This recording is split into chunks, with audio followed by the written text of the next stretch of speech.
Saudações, saladeiro, seja muito bem-vindo. Estamos aqui na sequência de vídeos revisionais para você que vai fazer o Colégio Naval nesse final de semana. Se você não assistiu o primeiro vídeo, corre lá, assiste e vem para cá porque a nossa ideia é revisar algumas questões anteriores e a partir dessas questões relembrar de conceitos que serão importantes para você fazer essa prova. Bom, sem mais delongas, porque eu falo pra caramba, você sabe disso, vamos lá, que a gente tá na questão 4 já da listinha que eu preparei pra vocês. Eu posso até deixar ela em PDF em algum lugar aí, mas eu não sei. Ela tá meio feia, né? Porque eu formatei só pra isso aqui, pra tela. Bom, vamos lá.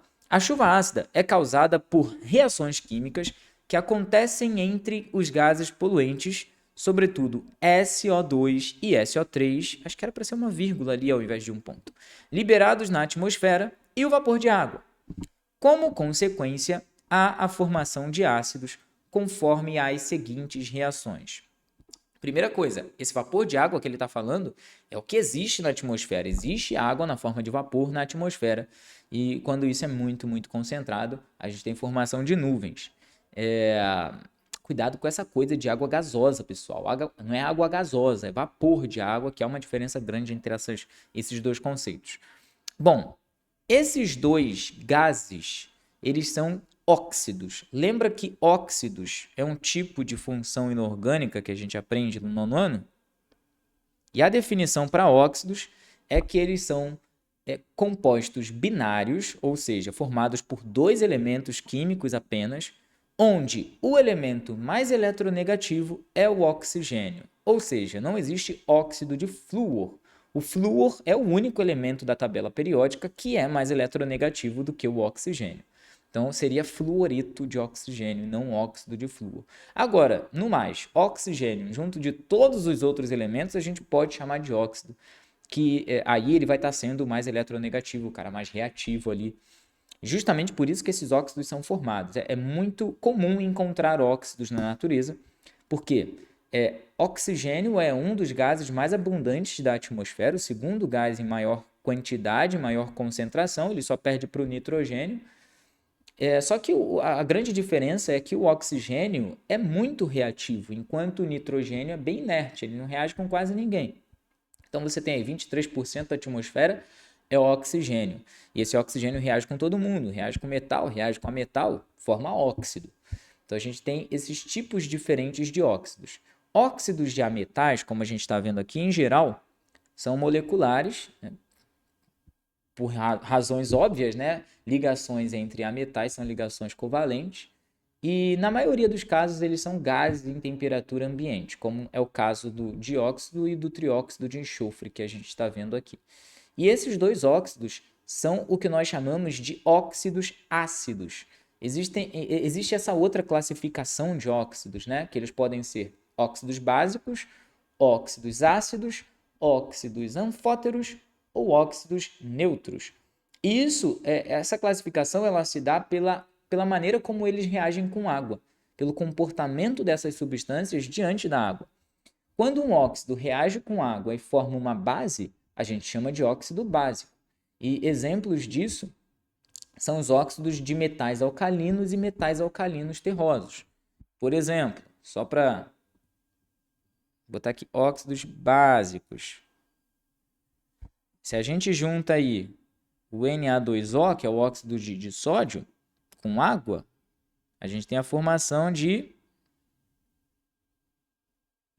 NaOH, hidróxido de sódio, não que H feio, hidróxido de sódio.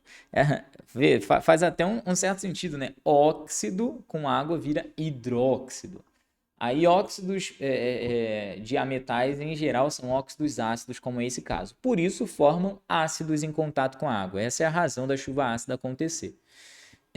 Tem um outro óxido que ele é óxido ácido, que é o óxido carbônico, gás carbônico, que em contato com água forma o ácido carbônico. Só que isso aqui não é um grande causador de chuva ácida, porque o ácido carbônico ele é instável.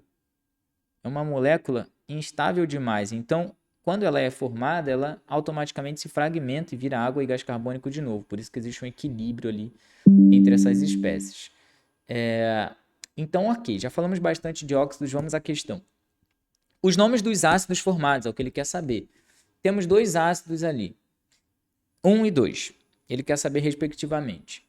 Nesses dois ácidos, a diferença está, obviamente, assim, olhando bem bruscamente, na diferença de oxigênios, de quantidade de oxigênios. O primeiro tem 3 oxigênios, o segundo ácido tem 4 oxigênios, o que interfere no número de oxidação do enxofre. Essa é a grande questão.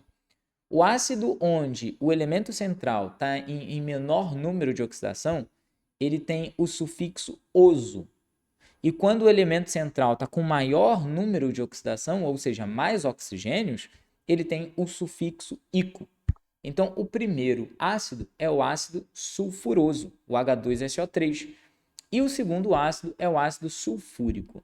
Sendo bem sincero para vocês, e eu falo isso para os meus alunos também, quando vocês estão no 9º ano, primeiro ano do ensino médio, essas nomenclaturas de ácidos, elas são tão extensas que é muito mais fácil vocês decorarem os ácidos que são mais frequentes nos exames.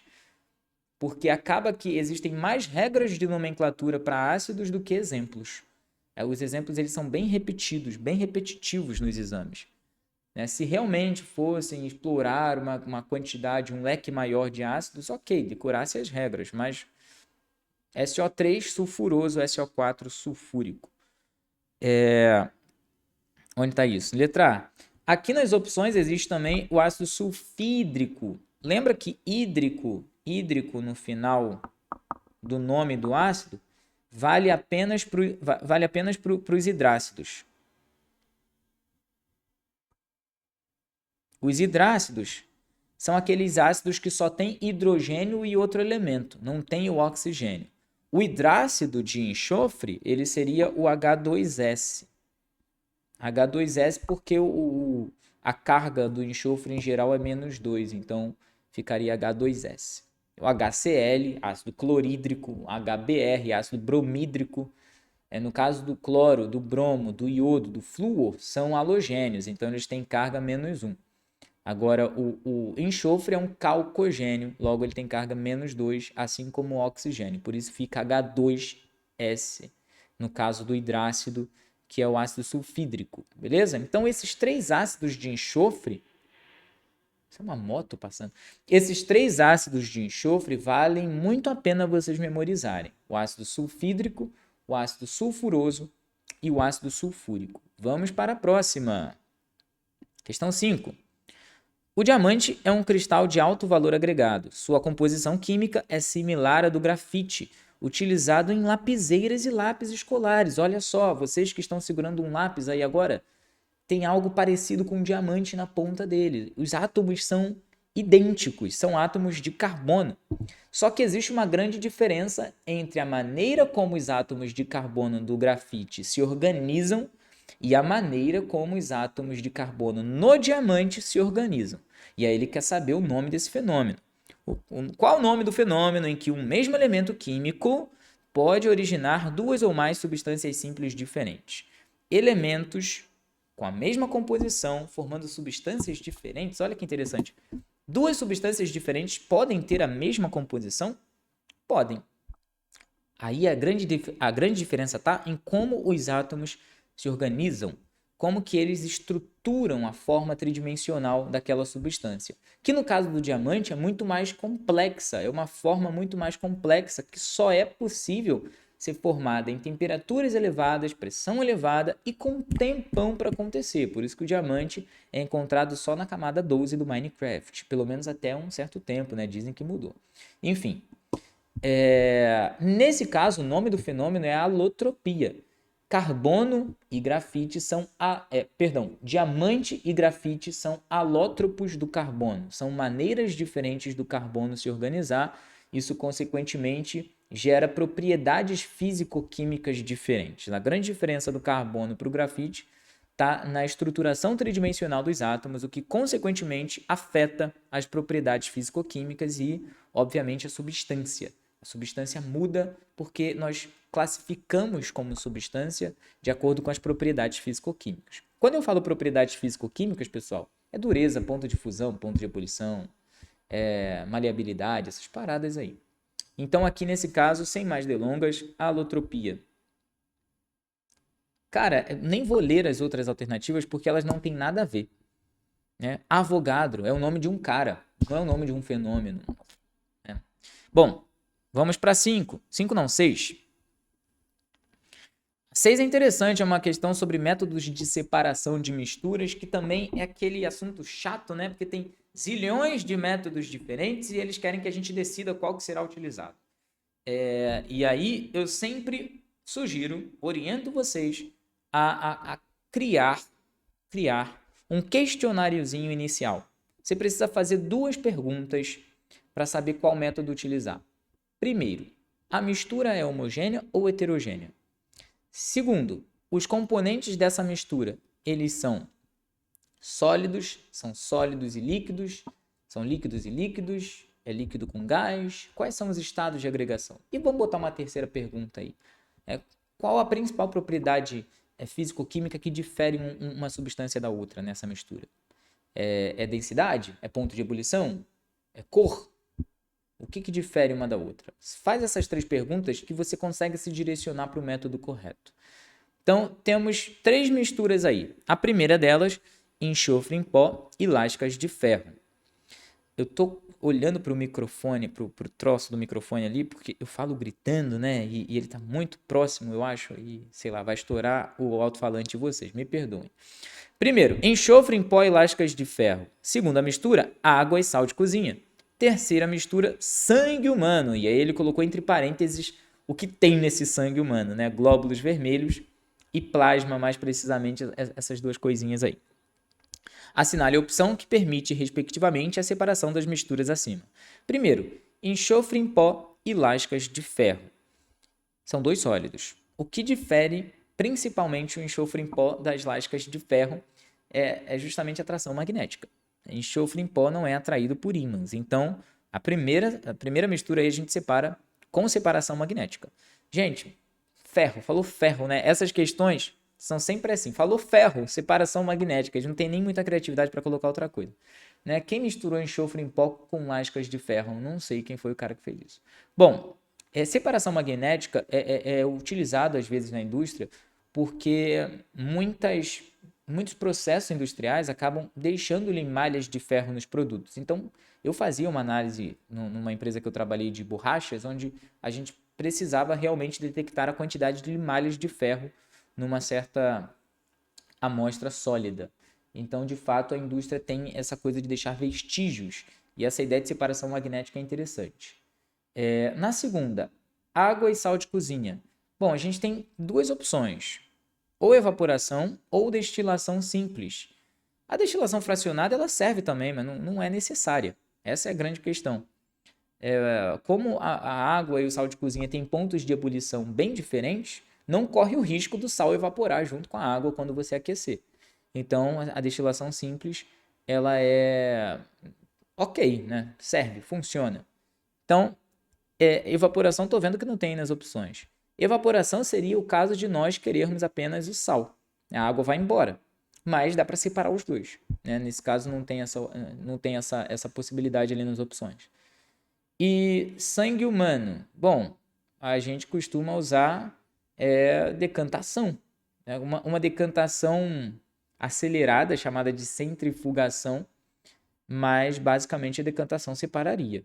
Então eu estou vendo que a letra A, na verdade, é o que mais se aproxima, né?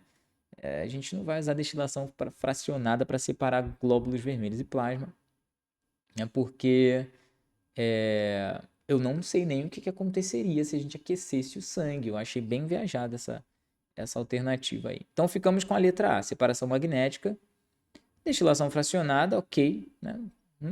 Tá gastando uma vidraria a mais, mas dá para fazer. E decantação, no caso do sangue humano, vai separar. Vai levar um tempo. Seria mais inteligente usar a centrifugação, que é o que eles utilizam nos laboratórios de análises clínicas, mas dá para fazer com decantação. Né? A letra B me pegou agora aqui, né? Mas por que destilação fracionada para separar os componentes do sangue? Eu nunca ouvi falar sobre isso. Nunca ouvi falar sobre isso. Vamos ficar com a letra A. Bora lá. Dá para fazer mais uma aqui nesse vídeo. Vamos para 7. De modo geral, as variedades alotrópicas de uma determinada substância são caracterizadas por, de novo, uma questão sobre alótropos. Segunda já aqui, né? De 2019, a primeira que a gente fez ali, eu não lembro de quando era. O que caracteriza alótropos? Vamos ler as opções, né? Essa está bem objetiva, essa questão. Primeiro, serem substâncias simples e possuírem um mesmo elemento químico formador. Ok. Alótropos possuem o mesmo elemento químico formador.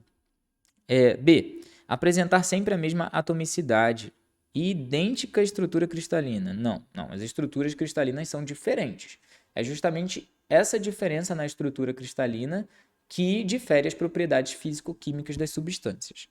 Letra C, possuírem propriedades físico-químicas iguais. Não, se fosse esse o caso, seriam a mesma substância, né? Não teria o porquê de classificar diamante e grafite como substâncias diferentes, se tivessem as mesmas propriedades, o que não tem, né? Letra D, terem sempre a mesma configuração eletrônica no estado fundamental. Não, isso não caracteriza a alotropia. Não tem nada a ver com configuração eletrônica. Não sei nem o que dizer sobre essa opção aqui, para ser sincero. Letra E. Aparecerem sempre na forma de átomos isolados e possuírem baixa reatividade. Eu acho que isso daqui caracteriza mais gases nobres. Átomos isolados é uma coisa que me dá um arrepio na espinha, porque se você encontrar um átomo isolado na natureza de alguma coisa, você está de parabéns, você descobriu uma coisa nova. Você merece um Nobel. Bom, mesmo gases nobres, eles existem em conjuntos, né, pessoal? São formados por átomos do mesmo elemento, mas não átomos isolados. Nem acelerador de partículas utilizam átomos isolados. Bom, letra A. Serem substâncias simples, beleza, porque são formados pelo mesmo elemento químico. A gente conhece assim, os casos mais famosos de alotropia, carbono, enxofre e fósforo. Sempre formados por carbono, enxofre e fósforo, mesmo elemento. E possuírem o mesmo elemento químico formador. Então, substâncias simples possuírem o mesmo elemento químico formador. Beleza. Uma coisa afirma a outra, né? A substância simples precisa possuir o mesmo elemento na sua composição para ser classificada dessa maneira. Então, ficamos com a letra A. 17 minutos, dá para fazer a questão 8. Considere as figuras 1 e 2 abaixo. Deixa eu dar uma ampliada, ver se dá para vocês virem. Tá. Bom, primeira figura a gente tem ali dentro de uma bacia, retículo cristalino do cloreto de sódio, ou seja, esse sal sólido, puro, só que o cara tá jogando água. Então, essa água vai cair e vai dissolver esse cloreto de sódio, transformando ele numa solução aquosa, que é o que a gente está vendo na segunda imagem. O que acontece nesse caso? As moléculinhas de água, que são moléculas polares, elas vão invadir esses espaços entre os íons do retículo cristalino, né? E vão começar a separar esses caras, vão separar esses íons. O cloreto, que é esse grandão. O que eu fiz aqui? Voltei mais do que devia. Volta para 8. O cloreto, que é esse grandão aqui, ó. E o sódio, que é o pititico. Então, eles serão separados. Lembra que esses íons já existem. E aí você vai tacar um tomate na tela do seu computador agora e falar assim: não, Thiago, tá errado. O sódio, ele é metal. Eu aprendi que o raio atômico cresce para a esquerda e para baixo. Então, o sódio é maior do que o cloro. Só que aqui são íons. Então, a gente tem que lembrar dos nossos conceitos sobre raios iônicos. O sódio, no estado fundamental, de fato é maior do que o cloro no estado fundamental. Só que quando o sódio perde um elétron lá na camada de valência, lá no S1 dele, aquele último elétron que está sozinho, existe um orbital S só para aquele elétron. Meu Deus, bati no microfone. Só para aquele elétron. Quando ele perde esse elétron, ele enxuga assim, ó, sabe? A eletrosfera dele dá uma encolhida, dá uma murchada, sabe? E ele fica pequeno. E o cloro, quando ele ganha um elétron, ele dá uma expandida. Por quê? Vamos pensar. O núcleo está segurando os elétrons. Quando o sódio ele tem um elétron a menos para o núcleo dele se preocupar, a carga nuclear, a força nuclear vai ser redistribuída pelos elétrons que vão restar. Então eles vão se aproximar, todos eles vão ficar mais coladinhos, né? Esse friozinho, ó, vão ficar mais coladinhos no núcleo. Bati no microfone de novo. Não dou para essas coisas, desisto. No núcleo do sódio. Já no caso do cloreto vai acontecer o contrário. Ganhando um elétron, o núcleo do cloro vai ter agora uma partícula a mais para atrair. Então ele vai ter que redistribuir toda a carga nuclear dele para conseguir também segurar aquela particulinha. Então todos os elétrons vão afastar. Então a gente tem essa diferenciação. O raio iônico é maior no caso de ânions e menor no caso de cátions. Pensa assim. Então a gente tem nessa solução essa separação de íons acontecendo. E isso é o que a gente chama de dissociação iônica. Cuidado, gente, para não marcar a letra A, que está falando ionização. Por que não é ionização? Ionização é quando a gente tem um composto molecular, no caso um ácido, e a gente coloca esse composto molecular em água, e aí a gente tem a formação de íons que não existiam antes, porque era um composto molecular. Agora, no caso de a gente ter um composto iônico, como é o caso, como na situação do cloreto de sódio, os íons eles não serão formados, eles já existem no retículo cristalino. Eles já existem enquanto o cloreto de sódio está sólido, está puro, já tem íons ali. Então, quando a água entra na situação, ela só separa íons que já existem. Por isso o termo dissociação iônica. Tome muito cuidado.